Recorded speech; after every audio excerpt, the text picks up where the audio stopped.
طشة سورية خالصة. سندوتشات الشاورما السوري حاجة عظمة، أحسن من أي محل، على قد الإيد، نظيفة، معمولة في البيت، وطعمها حكاية.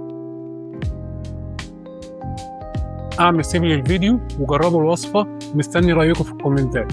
معانا كيلو من صدور الفراخ اللي متقطعة شرايح رفيعة جدا بالشكل ده، ومعانا فصين من الثوم، والتوابل بتاعتنا معانا معلقة ونص ملح، نص معلقة توم باودر، معلقة كزبرة، معلقة فلفل اسود، نص معلقة زعتر، معلقة كركم، معلقة بابريكا، نص معلقة بصل باودر، وحبهان ورق لورا، ومعانا نص كوباية زيت وعصرة ليمونة فيها كوباية زبادي. هننزل بفصين توم، وهننزل بكل التوابل بتاعتنا، وهننزل بالزيت، وهننزل بليمونة معصورة، وهننزل بالفراخ بتاعتنا فوق التتبيلة، ونقلب كل ده حلو جدا. وهنسيب الفراخ بتاعتنا في التتبيلة مش أقل من ساعة. هنجيب الطاسة بتاعتنا، نبدأ ننزل بالشاورما بتاعتنا، ونفضل كل دقيقتين كده نديها تقريبا، ونسيبها تستوي براحتها وتشرب كل السوائل اللي نزلت منها. شايفين الفراخ بتاعتنا اكنها متقطعه من على سيخ شاورما بالظبط. بعد مرور 5 دقايق بالظبط هنبدا نضيف فلفل احمر واصفر واخضر وبصلايه وفصين توم. مش هنضيف اي توابل، احنا متبلينها كويس جدا.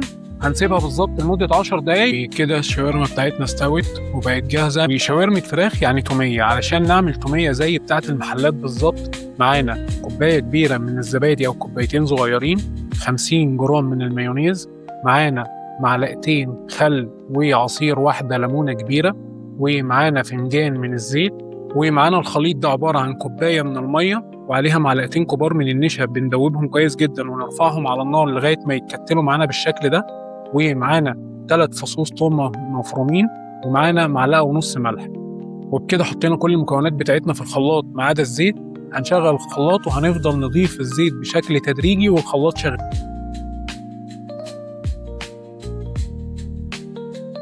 ادي قوام التوميه، كريميه جدا وطعمها تحفه زي المحلات بالظبط. معانا العيش السوري بتاعنا، هنضيف توميه، هنضيف خيار مخلل، هنضيف شاورما، هنضيف بطاطس، هنضيف رشة من الجبنة الموتزاريلا. نقفل الساندوتش، نجيب الجنب اليمين والشمال على بعض، ونلف الساندوتش بتاعنا كويس جدا بالشكل ده، ونحطه على الجريلا مدهونة زيت وعلى النار 2 أو 3 من كل جنب.